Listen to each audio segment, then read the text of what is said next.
একসাথে আজকে এই গানটা বেশ কয়েকবার গাইতে হবে। কোনটা? পাগলা থিতা মেয়েরা বোঝে না, পাগলারে জিলাপি দিও না। আজকে আর পাগলা কে? আমাদের ইরান। আর জিলাপি কারে দিবে? আমাদের আরব রাষ্ট্রগুলোরে।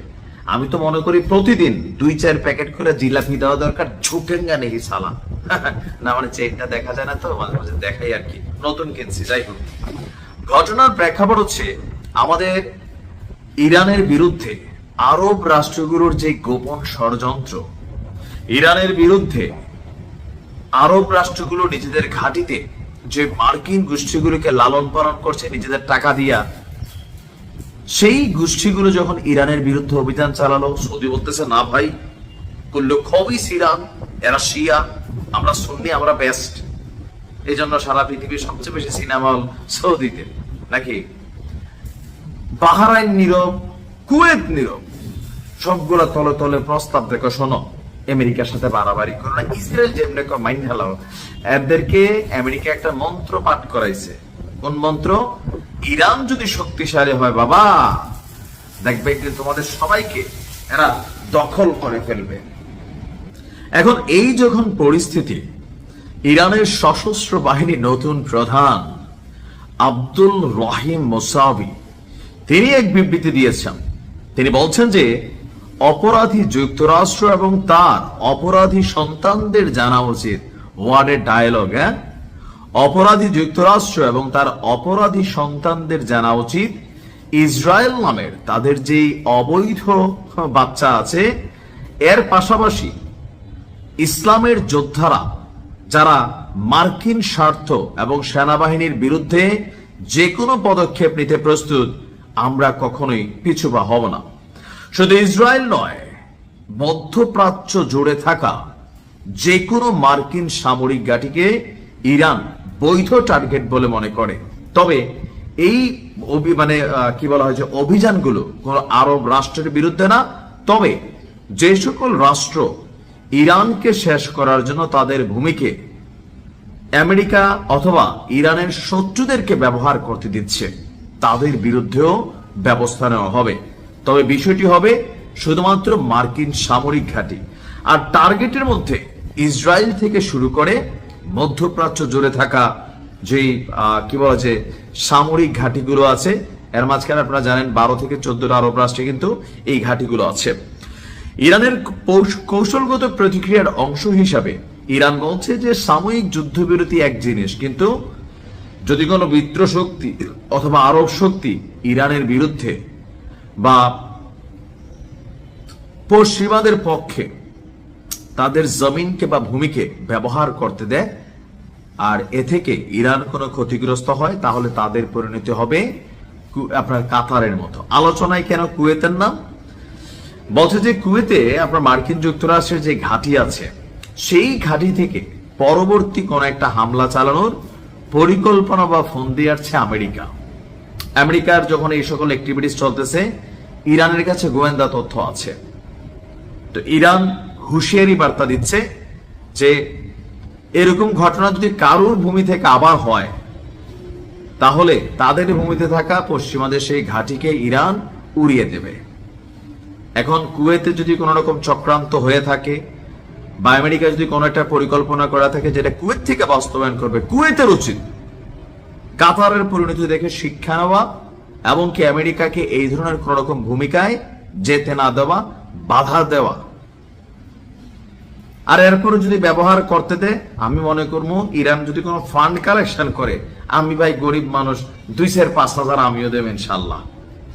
কাতারি টাতারি এগুলারে ধরেন ধরার লাগে আর কি, মানে যা আছে আমার মনে হয় আমার মতন অনেকে দিবেন নাকি। আমার ধারণা আমি যদি একটা ভিডিও করি ইরানের জন্য ফান্ড কালেকশনের লেগা, 2-4 কোটি টাকা একটা ভিডিওতে উঠবো ইনশাল্লাহ, নাকি? মানে কারা কত দিবেন একটু কমেন্টে লেখেন, আমার আইডিয়া ঠিক কিনা সে দিলাম।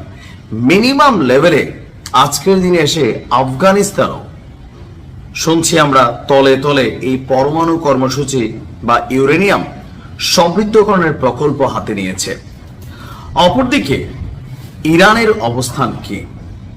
দর্শক, আমেরিকা প্রায় 15 বছর যাবত মেটিকুলাস একটা ডিজাইন করার পরে আচমকা যখন এই ব্লাঙ্কার বাস্টার যে মানে বোমাগুলা, এটা সুপার কম্পিউটার দিয়ে পরীক্ষা করছে।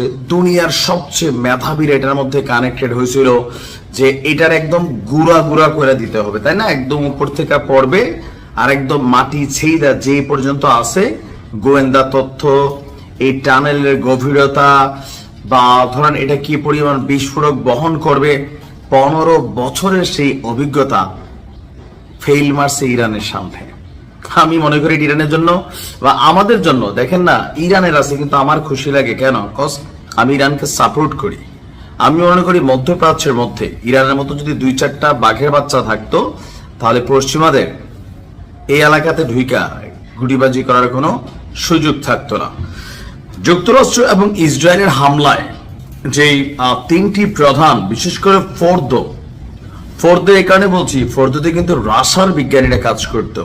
এই ফোর্দো পারমাণবিক স্থাপনার যে ক্ষয়ক্ষতি হয়েছে সবচেয়ে বেশি, আমরা ভাবছি, আমিও ভাবছি 2-4 বছর মনে হয় না ইরান কোমর সোজা করতে পারবে, অথবা এই যে মানে স্ট্রাকচার গুলো আছে বা ধরেন গবেষণা তথ্যপত্র, আমি মাঝে মাঝে যারা সিরিয়ালে ভিডিও দেখেন, ওই যে স্বর্ণ আর আলমিরার যে বক্তব্যটা দিয়েছিলাম ওই রকম সবাইকে অবাক করে দিয়ে এখন কি শুনছি যে আগামী 2 থেকে 3 মাসের মধ্যেই, কত মাস?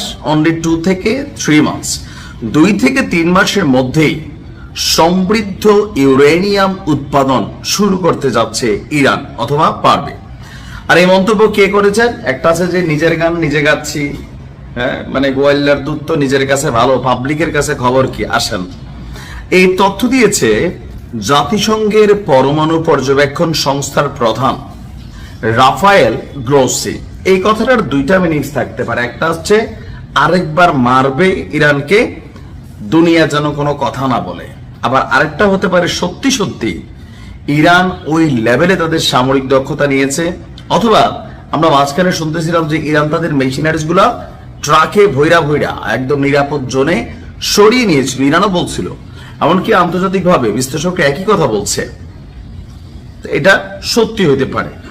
এখন রাফায়েল গ্রোসির যে মন্তব্য যে তেহরান পরমাণু অস্ত্র তৈরি থেকে খুব বেশি দিন আর দূরে নাই, আপনার পরবর্তীতে ইরানের প্রধান 3টি পারমাণবিক স্থাপনায় আমেরিকা যে হামলা চালিয়েছে, ইরান শুরু থেকে যেই কথা বলছে তাদের কাছে পরমাণু অস্ত্র নাই, বাট আছে। যাই হোক, ট্রাম্পের বক্তব্য, ইসরায়েলের প্রধানমন্ত্রীর বক্তব্য, নেহুর বক্তব্যের সাথে ইরানের যে বক্তব্য, এখানে অনেকটা কি বলা হয় যে আপনি ধরেন পাল্টাপাল্টি কাউন্টারমূলক অবস্থান থাকলেও জাতিসংঘ তো নিরপেক্ষ। মানে আমরা যেটা বলতে চাচ্ছি, আমেরিকা যা বলে ওই রকম নিরপেক্ষ আর কি। বাট পরমাণু ইস্যুতে যখন এই গ্রোসি বলছে সামনে অল্প কয়েকদিনের মধ্যে বা অল্প কয়েক মাসের মধ্যে ইরান আপনার ইউরেনিয়াম উৎপাদন করবে, অথবা তার চেয়ে কম সময়ে করতে পারে।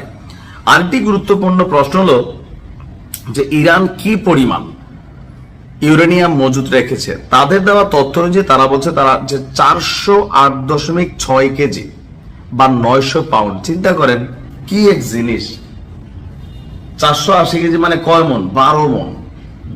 12 মন ইউরেনিয়াম। এইটারে ধ্বংসের জন্য দেশে দেশে যুদ্ধ লাগলো। আমেরিকা শুধু ইসরায়েলের ডিফেন্সে $800 মিলিয়ন খরচ করলো। আর এই যে অভিযান চালাইছে, এটা নাকি $1 বিলিয়ন খরচ হয়ে গেছে। তার মানে বুঝতে পারছেন, আমরা ভাবতেছি মাত্র 800 কেজি, তাহলে রাশিয়ার কাছে কতশো কেজি আছে। যাই হোক, সবচেয়ে পজিটিভ বক্তব্য হচ্ছে যে খুবই অল্প সময়ের মধ্যে ইরান রিকাভারি করতে যাচ্ছে, এটা হচ্ছে বেস্ট।